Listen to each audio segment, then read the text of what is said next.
step back in time with us to Hollywood's first major scandal. What exactly happened between Virginia Rapé and Fatty Arbuckle in room 1219? Here's a video you don't want to miss. The Prince of Silent Film, Fatty Arbuckle, was put on trial 3 times for crushing an actress to death while raping her, before a jury apologized to him for the great injustice in a case that caused public outrage. In our current age of seemingly endless gossip and scandals surrounding celebrities, the gotcha style of news reporting feels as if it must be a relatively recent advancement in the world of entertainment media. While the level of coverage may be vastly more prominent these days, actors from way back in the silent film era could still fall prey to the rantings of publication outlets and the prying eyes of the public who hoped to get a front seat to a fascinating fall from grace. Of this, there exists no more prominent example than the tragic tale of Roscoe Fatty Arbuckle. Born in 1887, Arbuckle would be the first movie star ever to make $1 million a year, paving the way for other giants of the era to follow suit, not only in popularity but in terms of style of performance as well. His journey to stardom was nothing short of extraordinary. The immediate popularity of Fatty Arbuckle in the budding world of cinema would eventually lead to his immense stardom, a career that up until that point would be unmatched in fame and notoriety. With such a widespread influence on the world of silent comedy, as well as making the transition gracefully to sound, one couldn't be blamed for thinking of Roscoe as too big to fall during his prime. He'd become a beloved figure in the hearts of moviegoers, and his jovial on-screen persona brought laughter to countless faces. Unfortunately, this was an assumption that would become all too tragic when looking back at the scandal that brought it all to a screeching halt.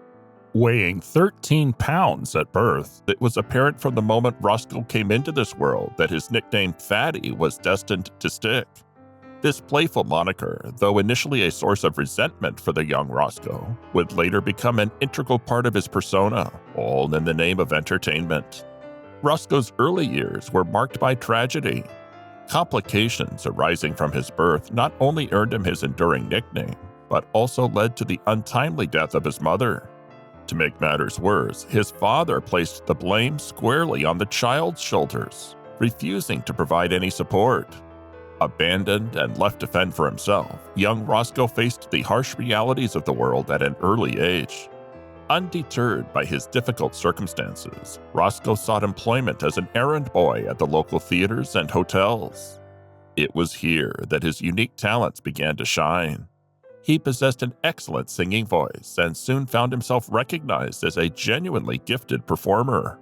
As he honed his craft, Roscoe was invited to take the stage in various amateur theater productions.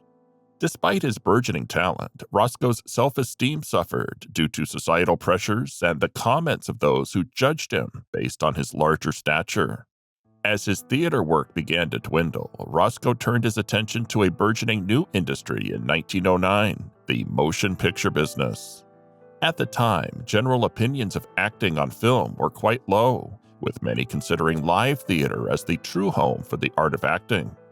However, Roscoe saw the potential in this emerging medium and decided to put his exceptional skills to work on the silver screen. In a world where silent films were just finding their footing, Roscoe managed to set an unparalleled precedent for fame within the nascent film industry. He first found success as a member of Mack Sennett's legendary Keystone Cops, a slapstick comedy ensemble known for their outrageous antics and physical humor.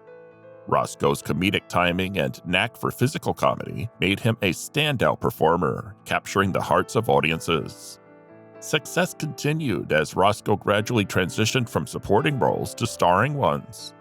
His popularity grew immensely, and he even ventured into directing his own films, showcasing his versatility and creativity in the world of cinema. It seemed like there were no limits to the heights Arbuckle could reach in Hollywood. But just as Fatty Arbuckle was taking the world by storm with his movie career, a new face was emerging on the Hollywood scene. Little did he know that fame and fortune would soon give way to infamy and scandal. The unfortunate truth is that when it comes to Fatty Arbuckle, conversations about the groundbreaking actor often center around his infamous and equally groundbreaking scandal. This scandal would haunt him for the rest of his career and cast a dark shadow over an otherwise beloved legacy. Despite ultimately being found innocent of the alleged crimes that rocked the nation, the damage had been done, and the story would forever be etched into the legends of Hollywood. The Scandal. The events of that Labor Day 1921 at the St. Francis Hotel in San Francisco would become a dark chapter in Hollywood history, forever altering the lives of those involved. Virginia Rapé, a promising young actress, received an invitation to a soiree hosted by millionaire movie star Roscoe "Fatty" Arbuckle. Little did she know that this invitation would lead to the last party of her life. The gathering took place during the height of Prohibition, a time when the consumption of alcohol was illegal but still widespread. As guests indulged in illegally smuggled gin and whiskey, the atmosphere was undoubtedly charged with excitement. However, what unfolded behind closed doors would soon turn this celebration into a tragedy. According to witnesses, Fatty Arbuckle, the jovial host of the party, allegedly locked Virginia Rapé into a private room at the hotel. What followed was a horrifying sequence of events. Rapé was crushed under the weight of Arbuckle's body and subjected to a brutal assault. 4 days later, Rapé would succumb to her injuries, dying from a ruptured bladder. The aftermath of this shocking incident was swift and dramatic. Arbuckle was immediately arrested and charged with the grave offenses of murder and sexual assault. 3 trials followed, each marked by sensationalism and public scrutiny. The charges against Arbuckle were eventually downgraded to manslaughter, but the damage had been done.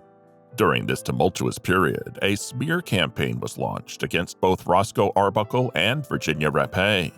Rumors and speculations ran rampant in the media, feeding the public's insatiable appetite for scandalous stories.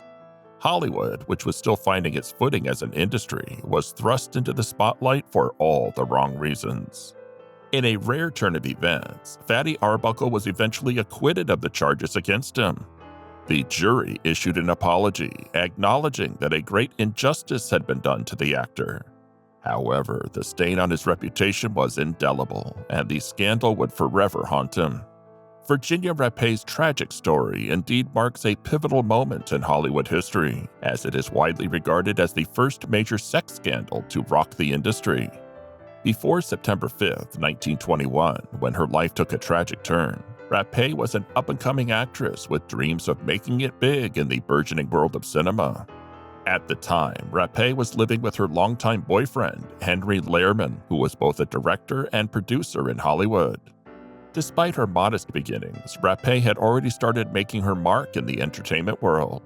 She'd been working as a commercial and art model since the tender age of 14, driven by the necessity to support herself after her mother's untimely death when she was just 11 years old.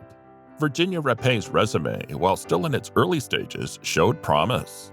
She had made one major film appearance in Paradise Garden, alongside actor Harold Lockwood, and had taken on a few small-time roles in Lehrman's productions.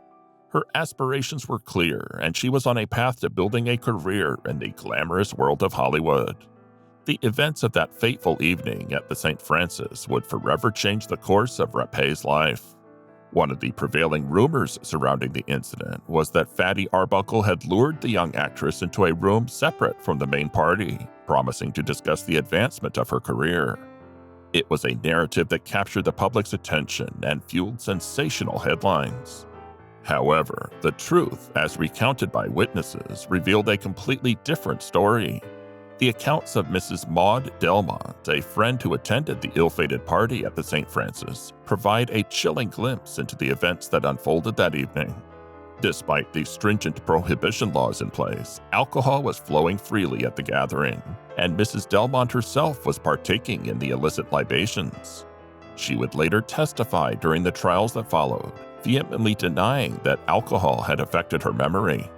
According to Mrs. Delmont's testimony, Rapé had consumed 3 drinks at the party and began to feel unwell. Seeking relief, she went in search of a bathroom. It was during this time that Fatty Arbuckle allegedly followed Rapé into room 1219, where a horrifying and mysterious sequence of events transpired. What exactly happened behind the locked door of that room remains a mystery to this day. Mrs. Delmont's account would later be challenged by conflicting reports and rumors. Rapé's manager alleged that Arbuckle had penetrated the young actress with a piece of ice, a shocking and disturbing claim. However, newspapers at the time reported different versions of the alleged assault, suggesting that Arbuckle had inserted a bottle of Coca-Cola or champagne inside her. Mrs. Delmont recounted hearing Rapé's screams emanating from the room and realized that something was gravely wrong. Quote, "I got angry and kicked the door 10 or 12 times with my French heels just as hard as I could," she told the court, according to a Londington Daily News report from September 13, 1921.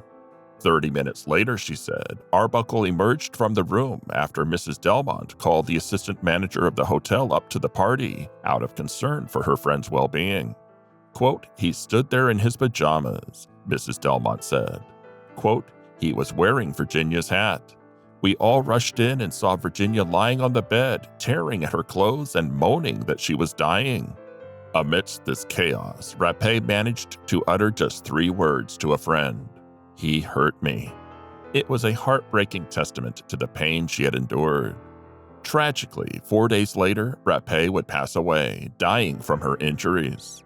Rapé's death was a result of her bladder being ruptured during the alleged violent attack, which can be attributed to the immense weight of Arbuckle, who weighed 266 pounds, crushing her. The severity of Rapé's injuries was evident in the post-mortem examination. In the aftermath of Rapé's death, a smear campaign emerged, attempting to deflect blame and discredit her character. This campaign insinuated that the bladder tear had resulted from complications stemming from repeated abortions. However, an autopsy of Rapé's body conclusively disproved these allegations, highlighting the extent of her injuries and the true cause of her tragic demise. The evidence was damning, leading to Fatty Arbuckle's arrest on charges of first-degree murder and rape. His bail was denied, and the stage was set for a series of high-profile trials that would captivate the nation. The trials that followed were sensational and unprecedented in their intensity. The media seized upon the scandal, and newspapers flew off the shelves as the public clamored for updates on the case. Arbuckle's friends, fans, and family were left in shock and disbelief, struggling to reconcile the accusations with the affable, beloved actor they knew. The high-profile nature of the trials draws comparisons to another infamous legal saga, that of O.J. Simpson. Jerry Stahl, the author of I, Fatty, a novel about Arbuckle's life, described him as, quote, "the O.J. of his day." The difference, aside from niggling matters of race, guilt, and innocence, is that for his crimes, not only was Roscoe hounded from the top of the Hollywood food chain to the bottom, but the furor over his alleged behavior left Hollywood itself nearly hounded out of existence, victim of a morally indignant, rabidly fascinated, tabloid-fed public. Before the scandal that would tarnish his reputation forever, Fatty Arbuckle was a true star of the silent film era, celebrated as a, quote, "happy-go-lucky, portly prince of silent film" by the Smithsonian. He was a beloved figure who had the remarkable ability to make the entire nation laugh. He served as a mentor to some of the most iconic figures in the entertainment industry, including Charlie Chaplin, Bob Hope, and Buster Keaton. His guidance and support helped shape the careers of these legendary performers. In the lead-up to that fateful Labor Day incident, Arbuckle's star was shining brighter than ever. Paramount Pictures had recognized his immense talent and offered him a staggering $1 million, which, adjusted for inflation, is around $13 million. However, despite his professional success and comedic genius, Arbuckle grappled with personal demons. Substance abuse, particularly his addiction to morphine, cast a shadow over his life. That addiction stemmed from a nasty bout of carbuncle, a painful bacterial infection that causes boils.